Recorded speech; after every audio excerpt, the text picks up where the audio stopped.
Está entrando no ar o programa Obras de Pedro de Camargo. Produção e apresentação Moisés Santos.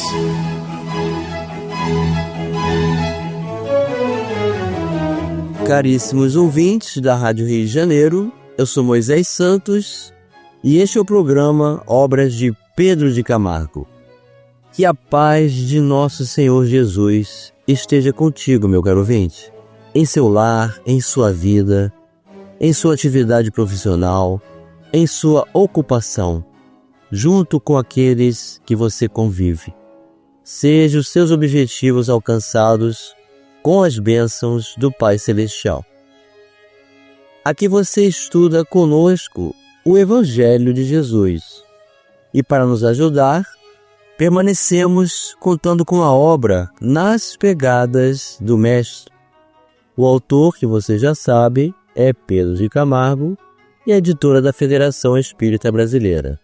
Hoje vamos estudar o capítulo intitulado Reflexões. Então são pensamentos, são sugestões para exercitarmos a mente, desenvolvermos a sensibilidade da alma, sempre buscando as diretrizes de apoio da codificação kardeciana. E Pedro de Camargo inicia o capítulo dizendo que a primeira condição para ser feliz é saber sofrer. A segunda é crer firmemente na próxima finalização do sofrimento, visto como se trata de uma situação anormal, portanto passageira. A terceira é não reter o sofrimento quando a hora de sofrer passou. Vamos buscar as diretrizes libertadoras na doutrina espírita. Diretrizes libertadoras. Do Evangelho segundo o Espiritismo, capítulo 5. Bem-aventurados os aflitos. Instruções dos Espíritos. Bem e mal sofrer. É o item 18. Quando Cristo disse: Bem-aventurados os aflitos, o reino dos céus lhes pertence, não se referia de modo geral aos que sofrem, visto que sofrem todos os que se encontram na terra, quer ocupem tronos, quer jazam sobre a palha. Mas poucos sofrem bem, poucos compreendem que somente as provas bem suportadas podem conduzi-los ao reino de Deus. O desânimo é uma falta. Deus vos recusa consolações, desde que vos falte coragem. A prece é um apoio para a alma. Contudo, não basta. É preciso tenha por base uma fé viva na bondade de Deus. Ele já muitas vezes vos disse que não coloca fardos pesados em ombros fracos. O fardo é proporcionado às forças. Como recompensa o será a resignação e a coragem. Mais opulenta será a recompensa do que penosa a aflição. Cumpre, porém, merecê-la, e é para isso que a vida se apresenta cheia de tribulações. O militar que não é mandado para as linhas de fogo fica descontente, porque o repouso no campo nenhuma ascensão de posto lhe faculta. Sede, pois, como o militar, e não desejeis um repouso em que o vosso corpo se enervaria e se entorpeceria a vossa alma. Alegrai-vos quando Deus vos enviar para a luta. Não consiste esta no fogo da batalha, mas nos amargores da vida, em que às vezes de mais coragem se há mister do que num combate sangrento. Porquanto não é raro que aquele que se mantém firme em presença do inimigo fraqueje nas tenazes de uma pena moral.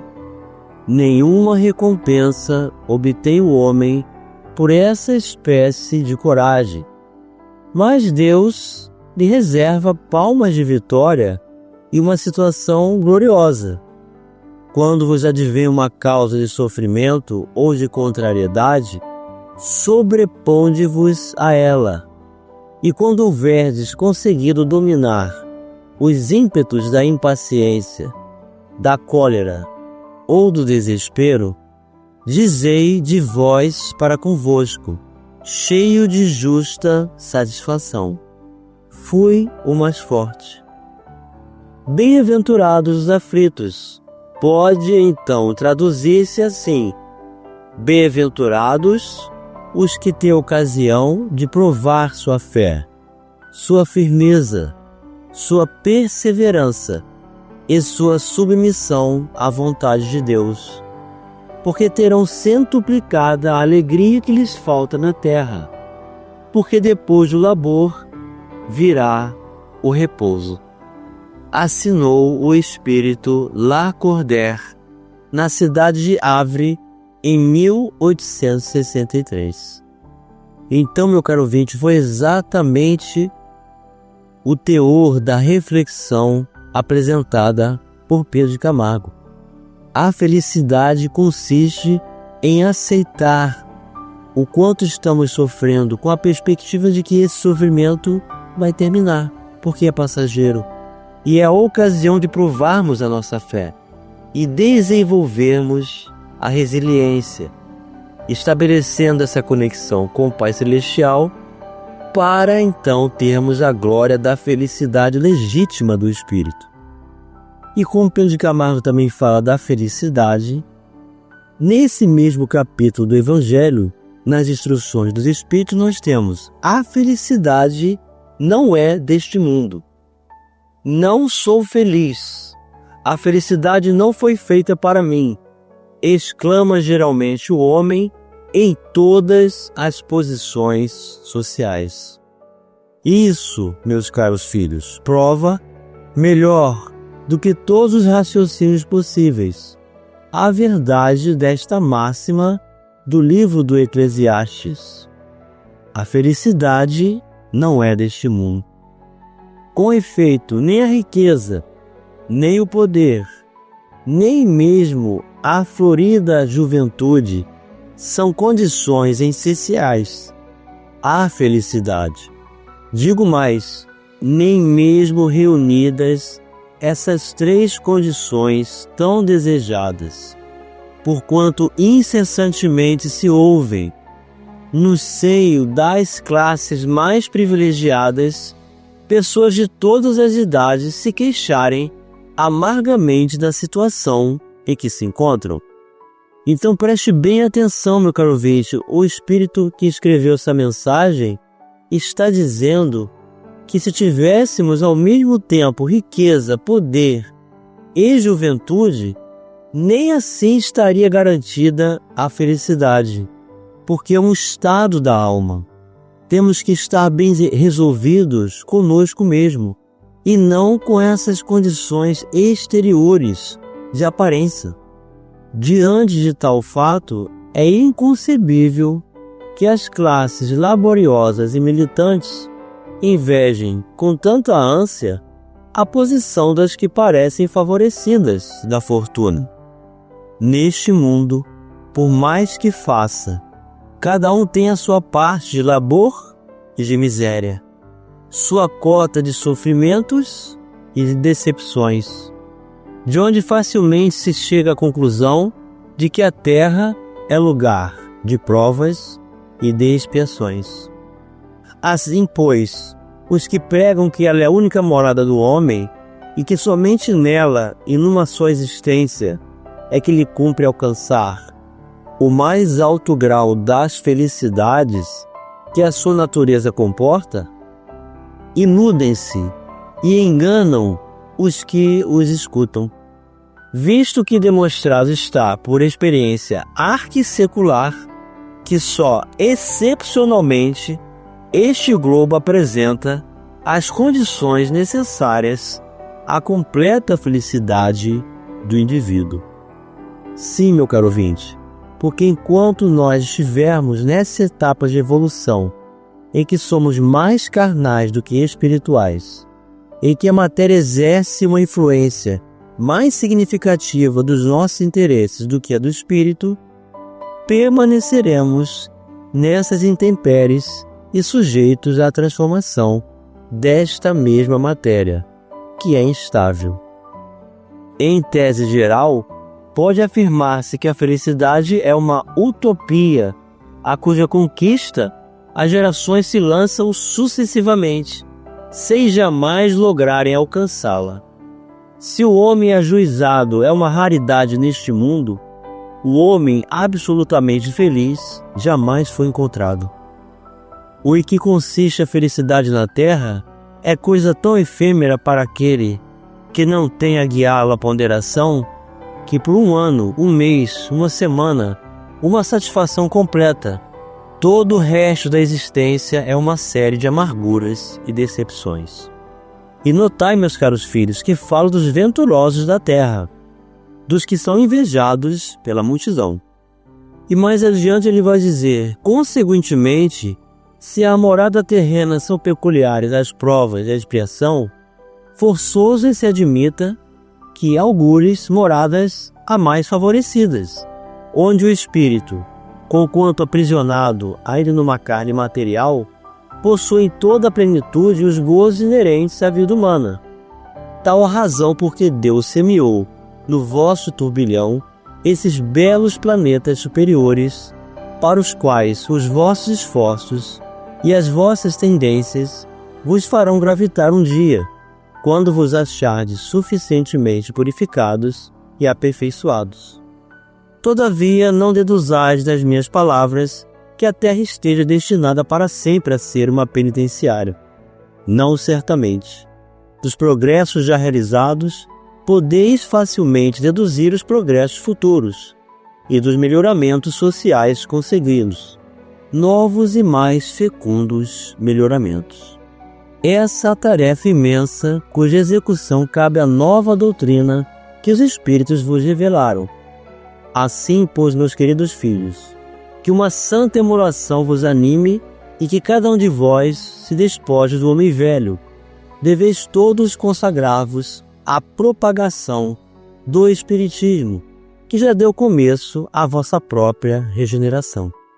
E mais adiante na mensagem vai assinar François Nicolas Madeleine, Cardeal Morlot, na cidade de Paris, em 1863. Vamos continuar com as reflexões já no próximo bloco.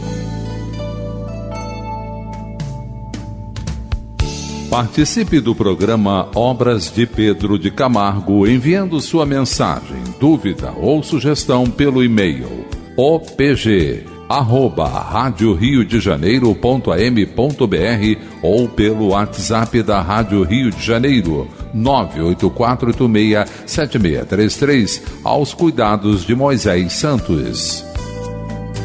Voltamos a apresentar o programa Obras de Pedro de Camargo. Produção e apresentação Moisés Santos. Caríssimos ouvintes da Rádio Rio de Janeiro, voltamos agora com o programa Obras de Pedro de Camargo, em que permanecemos capítulo após capítulo, estudando a obra Nas Pegadas do Mestre.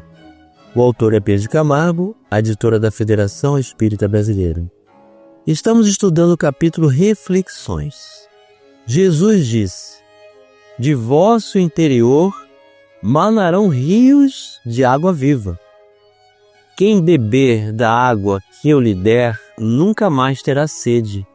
Essa água se transformará em seu interior numa fonte manando para a vida eterna.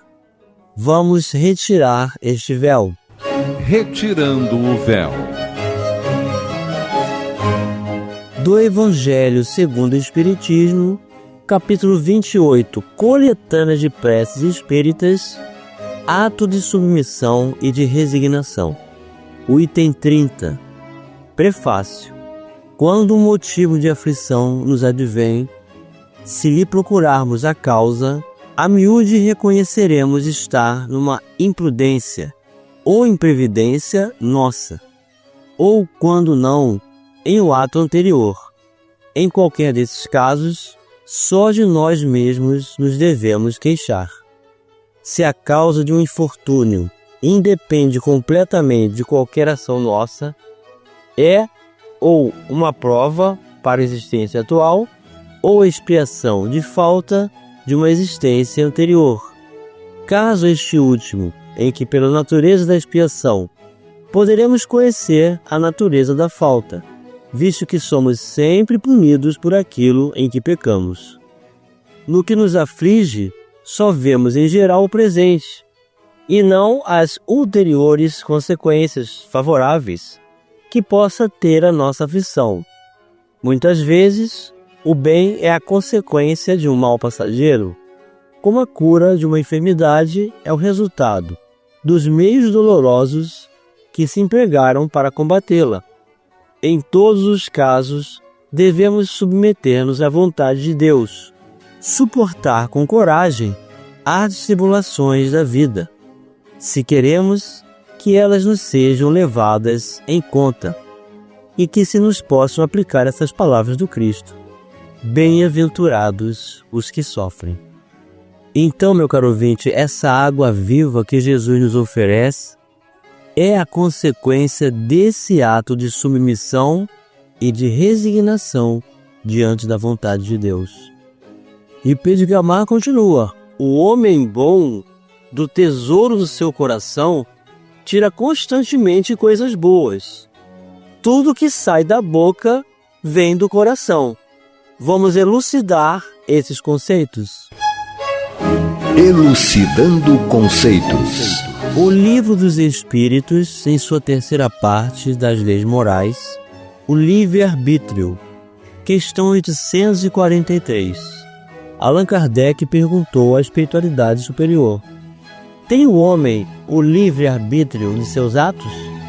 Responderam os espíritos: pois que tem a liberdade de pensar, tem igualmente a de obrar. Sem o livre-arbítrio, o homem seria máquina. Então é por isso, meu caro ouvinte, que Jesus disse que nós tiramos de nós mesmos os recursos do bem ou do mal, em função do uso do livre-arbítrio.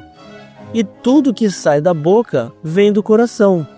Tudo que nós pronunciarmos, todos os nossos interesses, palavras, pensamentos e atos estarão conectados com o conjunto dos nossos interesses pessoais.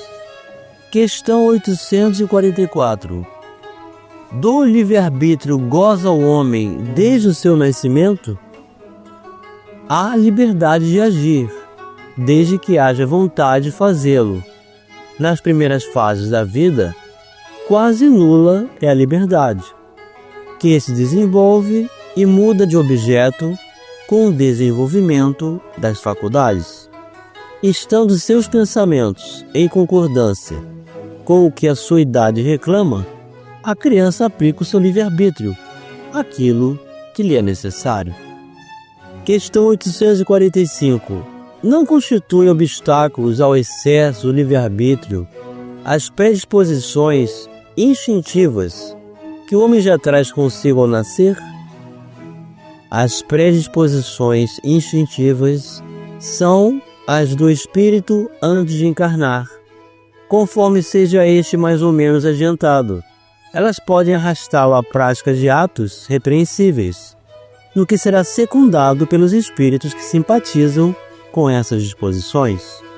Não há, porém, arrastamento irresistível, uma vez que se tem a vontade de resistir. Lembrai-vos de que querer é poder. Então, meu caro ouvinte, não existe arrastamento irresistível. Existem os arrastamentos que são aquelas circunstâncias de atração e simpatia e sintonia que estabelecemos em função da nossa condição evolutiva, do conjunto dos nossos interesses, do uso da vontade, dos hábitos adquiridos. Mas a decisão final é sempre nossa. Por isso que os espíritos dizem que o arrastamento não é irresistível. Ou seja, o homem não é produto do meio. O homem não é o resultado da vontade do que os outros fazem dele. E Pedro de Camargo vai concluir dizendo: não obstante o mestre ter ensinado essas coisas há perto de 2000 anos, há muita gente cujo interior é um vulcão, de onde continuamente sai fumo, cinza e lavas incandescentes. Por que havemos de ser crateras vomitando matéria inflamada, que originam calamidades e disseminam a morte, quando podemos ser fontes de bênçãos, mananciais de vida e de alegria? Por que havemos de empestar o ar que respiramos, nós e aqueles que o destino colocou ao nosso lado, quando está em nós tornar a atmosfera que nos envolve pura e fresca como a brisa das montanhas? Por que abrir nossa boca para ofender e deprimir, quando ela nos foi dada para louvar a Deus e bendizer nossos irmãos? Por que conspurcar o coração, aninhando nele o ódio, o ciúme e a inveja, quando ele é, por sua natureza, o tesouro de todas as modalidades do amor? Julgais que o homem bom é feliz, porque nada o contraria, porque tudo corre ao sabor de seus desejos, porque possui cabedais, porque tem ótima saúde, porque sua mulher e filhos o compreendem, respeitam e atendem? Enganai-vos. O homem bom tem aborrecimentos, vê muitas vezes seus desejos contrariados, luta com as injustiças. No entanto, é feliz porque é bom, porque tira do seu interior consolação, paz e alegria de viver. A felicidade não é causa, é efeito. As causas que a determinam estão em nosso interior. São todas de natureza espiritual. A pureza de sentimentos, a simplicidade de coração, a fé nos destinos que nos aguardam são fatores de felicidade.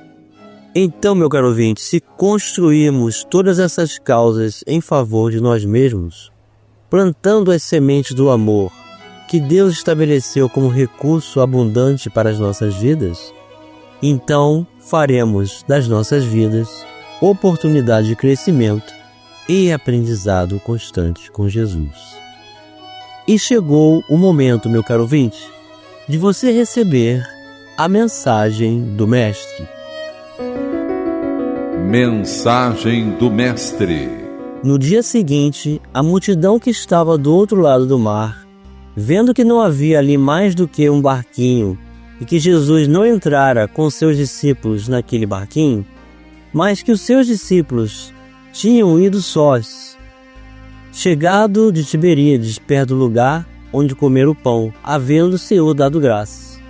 Vendo, pois, a multidão que Jesus não estava ali, nem os seus discípulos, entraram eles também nos barcos e foram a Cafarnaum, em busca de Jesus. Achando-o no outro lado do mar, disseram-lhe: Rabi, quando chegaste aqui? Jesus respondeu e disse: na verdade vos digo, que me buscais não pelos sinais que vistes, mas porque comestes do pão e vos saciastes. Trabalhai, não pela comida que perece, mas pela comida que permanece para a vida eterna, a qual o Filho do Homem vos dará, porque a este o Pai, Deus, o selou. Disseram-lhe, pois, que faremos para executarmos as obras de Deus? Jesus respondeu e disse-lhes: a obra de Deus é esta, que creiais naquele que ele enviou. Disseram-lhe, pois, que sinal, pois, fazes tu, para que o vejamos e creiamos em ti? Que operas tu? Nossos pais comeram maná do deserto, como está escrito: deu-lhes a comer o pão do céu. Disse-lhe Jesus, pois: na verdade vos digo, que Moisés não vos deu o pão do céu, mas meu Pai vos dá o verdadeiro pão do céu. Porque o pão de Deus é aquele que desce do céu e dá vida ao mundo. Disseram-lhe, pois, Senhor, dá-nos sempre desse pão. Jesus lhe disse, eu sou o pão da vida. Aquele que vem a mim não terá fome, e quem crê em mim nunca terá sede. Evangelho de Jesus, segundo João, capítulo 6, versículos 22 a 35. Que Jesus nos abençoe e continue sempre conosco, meu caro ouvinte. Um grande abraço e até o próximo programa. Você ouviu o programa Obras de Pedro de Camargo. Produção e apresentação Moisés Santos.